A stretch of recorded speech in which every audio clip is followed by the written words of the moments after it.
ವೇದಿಕೆಯಲ್ಲೇ ಖ್ಯಾತ ಕ್ರಿಕೆಟಿಗರಿಗೆ ಅವಮಾನ. ಸಿನಿಮಾ ವೇದಿಕೆಯಲ್ಲೇ ಅವಮಾನ. ನೀನೊಬ್ಬ ದೊಡ್ಡ ಕಳ್ಳ ಅಂತ ಹೇಳಿ ಇನ್ಸಲ್ಟ್. ಡೇವಿಡ್ ವಾರ್ನರ್ಗೆ ವೇದಿಕೆಯಲ್ಲಿ ಹಿಂಗ್ಯಾಕೆ ಹೇಳಿದ್ರು ಆ ನಟ? ಆಸ್ಟ್ರೇಲಿಯಾದ ಫೇಮಸ್ ಕ್ರಿಕೆಟಿಗ ಡೇವಿಡ್ ಟಾಲಿವುಡ್ ಹಿರಿಯ ನಟ ಕ್ರಿಕೆಟರ್ಗೆ ಅವಮಾನ ಮಾಡಿದ್ದಾರೆ.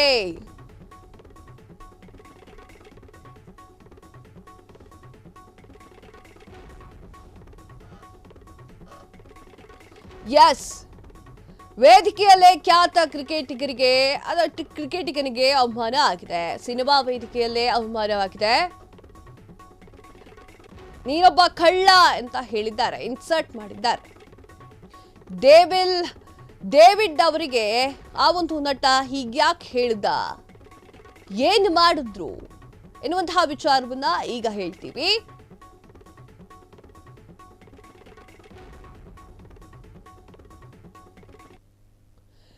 ರಾಬಿನ್ ಹುಡ್ ಸಿನಿಮಾ ರಿಲೀಸ್ ಕಾರ್ಯಕ್ರಮದಲ್ಲಿ ಅವಮಾನವಾಗಿದೆ. ಎಸ್, ಹೌದು, ಡೇವಿಡ್ಗೆ ಅವಮಾನ ಮಾಡಿದ್ದಾರೆ ಕ್ರಿಕೆಟಿಗರು. ಅವರಿಗೆ ಅವಮಾನವಾಗಿದೆ. ಹಾಗಾದ್ರೆ ಯಾಕೆ ನೀನೊಬ್ಬ ಕಳ್ಳ ಅಂತ ಹೇಳಿದ್ದಾರೆ?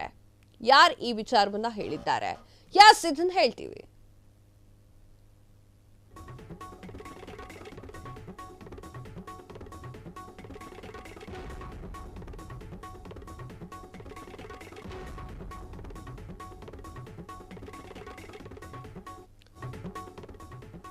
ರಾಬಿನ್ ಹುಡ್ ಸಿನಿಮಾ ರಿಲೀಸ್ ಕಾರ್ಯಕ್ರಮದಲ್ಲಿ ಅವಮಾನ.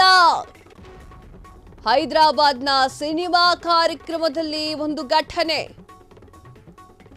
ಮೂವಿ ಫ್ರೀ ರಿಲೀಸ್ ಕಾರ್ಯಕ್ರಮದಲ್ಲಿ ಅವಮಾನ. ವಾರ್ನರ್ಗೆ ರೇ ಅಂತ ಹೇಳಿ ಏಕವಚನದಲ್ಲೇ ಕರೆದಂಥ ನಿತಿನ್. ಆದ್ರೆ ನಿತಿನ್ ಇದನ್ನೆಲ್ಲ ತಮಾಷೆಗಾಗಿ ಮಾಡಿದ್ದಾರೆ. ನೀವೊಬ್ಬ ದೊಡ್ಡ ಕಳ್ಳ, ನೀವೇನು ಸಾಮಾನ್ಯ ವ್ಯಕ್ತಿಯಲ್ಲ. ವಾರ್ನರ್ ಜೊತೆ ತಮಾಷೆ ಮಾಡಿದಂತಹ ರಾಜೇಂದ್ರ ಪ್ರಸಾದ್, ಟಾಲಿವುಡ್ನ ಹಿರಿಯ ನಟ ರಾಜೇಂದ್ರ ಪ್ರಸಾದ್, ಎಸ್, ತಮಾಷೆಗೆ ಮಾತನಾಡಿಕೊಂಡಿದ್ದಾರೆ. ತಮಾಷೆಗೆ ತೆಲುಗುದಲ್ಲಿ ರೇ ಅಂತ ಹೇಳಿದ್ದಾರೆ. ರೇ ಅಂತಂದ್ರೆ ಏಕವಚನದಲ್ಲಿ ಮಾತನಾಡಿದ್ದಾರೆ. ರಾಬಿನ್ ಹುಡ್ ಸಿನಿಮಾ ರಿಲೀಸ್ ಕಾರ್ಯಕ್ರಮದಲ್ಲಿ ಈ ಒಂದು ಅವಮಾನ ಆಗಿದೆ. ಅವಮಾನ ಅಂದ್ರೆ ಅವಮಾನ ಅಲ್ಲ, ಇದು ಒಂಥರ ತಮಾಷೆಯ ಅವಮಾನ ಅಂತಾನೆ ಹೇಳ್ಬೋದು.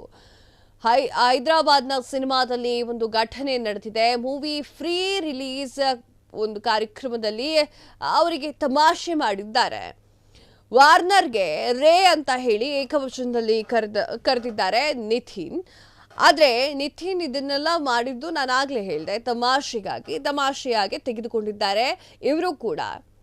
ನೀವೊಬ್ಬ ದೊಡ್ಡ ಕಳ್ಳ, ನೀವೇನ್ ಸಾಮಾನ್ಯ ಅಲ್ಲ ಅಂತ ಹೇಳಿ ಮಾತನಾಡಿದ್ದಾರೆ. ಖುಷಿಯಿಂದ ಪ್ರೀತಿಯಿಂದ ಮಾತನಾಡಿದ್ದಾರೆ. ವಾರ್ನರ್ ಜೊತೆ ತಮಾಷೆ ಮಾಡಿರುವಂತಹ ರಾಜೇಂದ್ರ ಪ್ರಸಾದ್ ಅವರು ಕೂಡ ತಮಾಷೆ ಮಾಡಿದ್ದಾರೆ. ಅವರು ಟಾಲಿವುಡ್ನಲ್ಲಿ ದ ಗ್ರೇಟ್ ಹೀರೋ.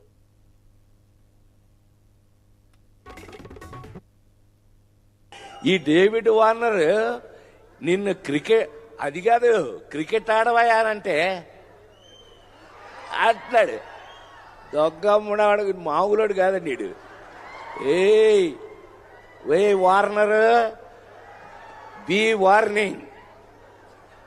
ఈ డేవిడ్ వార్నర్ నిన్ను అది కాదు క్రికెట్ ఆడవయానంటే